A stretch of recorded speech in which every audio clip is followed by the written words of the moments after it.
Olá, meus amores, eu sou a professora Daniele Leite e hoje nós vamos para mais um Rapidex. Tema de hoje, compromisso social e ético do professor. Tema muito relevante para o seu concurso e também muito interessante. Me acompanhem aqui, eu vou conversar um pouquinho com vocês e depois nós vamos resolver duas questões para afirmar esse tema. Então aqui está o nosso tema, aqui são as nossas redes sociais. E vamos lá então, as referências que eu vou utilizar para esse tema são os livros do professor Mário Sérgio Cortella e da professora Terezinha Rios. A gente também não pode esquecer que é claro, né, que a fundamentação também é de Paulo Freire, considerando que quando eu falo num compromisso social e ético, eu estou prezando por uma educação mais humanizada, uma educação libertadora. Então, quando eu falo em compromisso social do professor, é considerando que os nossos professores, eles devem ter um olhar holístico para a sala de aula, captando as necessidades e as particularidades dos nossos alunos. A educação, ela não pode promover a desigualdade social. Logo, esse professor deve estar atento que no trabalho dele, ele vai ter que ter esse olhar para a diversidade, com tolerância, considerando que cada um aprende em momentos diferentes, porque caso contrário, se o professor se valer de um autoritarismo, se ele não permitir a interação, a participação, corremos o risco então da educação andar contra o nosso propósito maior, e sim proporcionar, aqui errei, né? Proporcionar a desigualdade social. E a ideia do compromisso social não é esse. A ideia do compromisso social do professor é formar cidadãos autônomos, cidadãos que vão sim ser emancipados, empoderados, detentores das suas escolhas, das suas melhores escolhas. Esse é o compromisso do professor. Formar cidadãos críticos e reflexivos que vão contribuir com a transformação social. E aí, quando eu falo em compromisso ético, a gente tem que entender que a ética, ela é um postulado humano. Os nossos bichinhos, eles não têm ética, não precisam, né? A ética, ela é atrelada única e exclusivamente ao ser humano. A ética está relacionada às escolhas, às decisões. Por isso que nos envolvemos em dilemas éticos, certo? Então, eu tenho que passar as minhas decisões por um filtro. O filtro dessas três questões. Eu devo, eu posso, eu quero. E aí? Eu tenho que passar nesse filtro, peneirar em todas as escolhas que eu vá fazer. Vou dar um exemplo de um discurso de um professor. Por mim, eu não reprovaria. Fácil, não reprova. Certo? A ética está envolvida com escolhas e essas escolhas vão refletir a essência desse professor, os seus valores, os seus princípios. E aí sim, então, ele tomará as melhores decisões. Quando eu decido de maneira incoerente com a minha essência, eu não estou sendo ético. A ética também, ela implica em olhar para o bem coletivo. Então, as minhas decisões não serão pautadas no meu umbigo. As minhas decisões não serão pautadas por aquilo que eu quero apenas, mas sim aquela decisão que vai refletir o bem comum, sempre partindo do princípio que eu estou, enquanto professor, as minhas decisões vão privilegiar uma formação para a cidadania, vão contribuir com a democracia, lembrando que a ética, ela está de mão dada com a liberdade.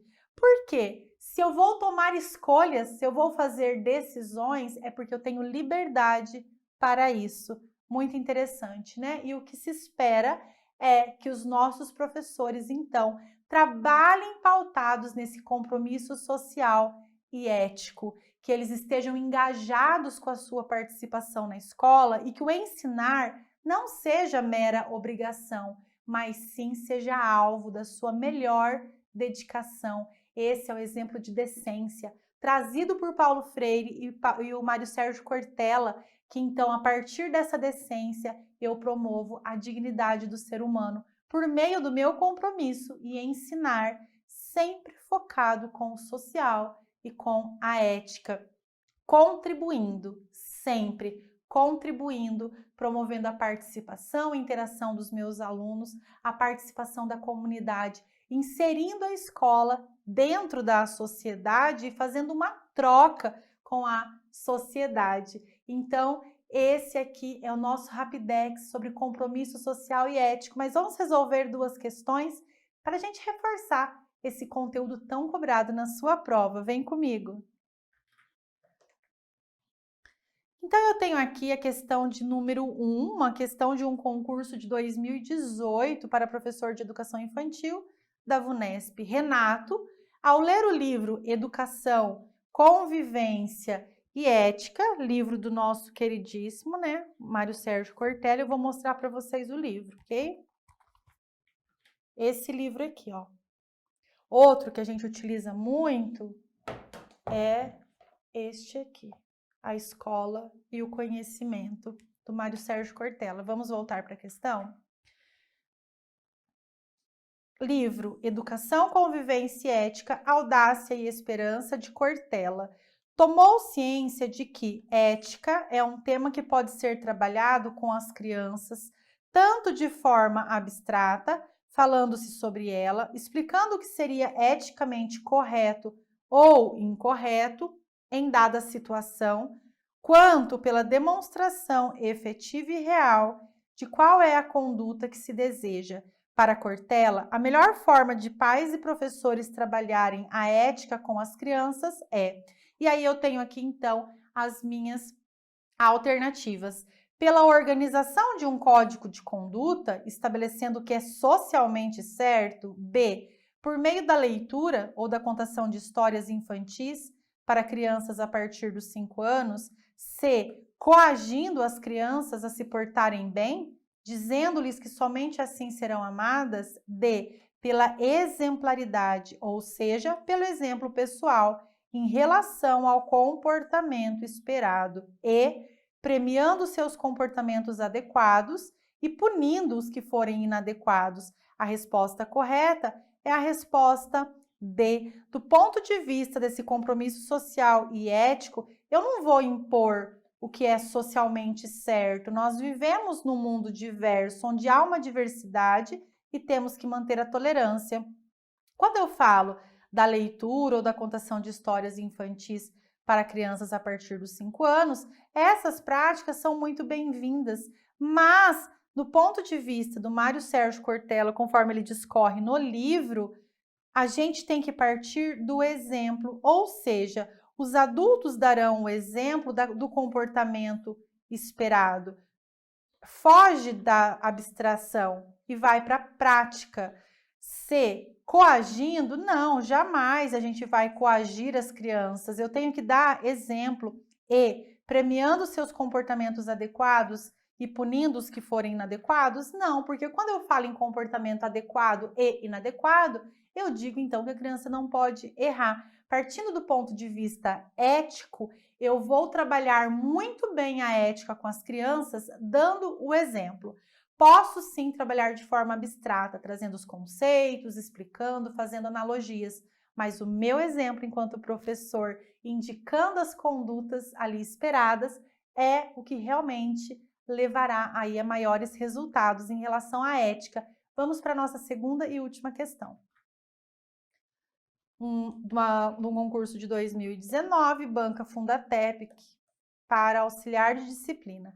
Na visão de Cortella, ética significa, vamos lá então, um conjunto de princípios e valores de conduta que uma pessoa ou grupo de pessoas tem. Bom, a ética é sim um conjunto de princípios e valores de conduta, então essa está correta. 2. A capacidade que o ser humano deve ter de decidir, julgar e avaliar com autonomia, sempre. 3. algo que nos coloca dilemas.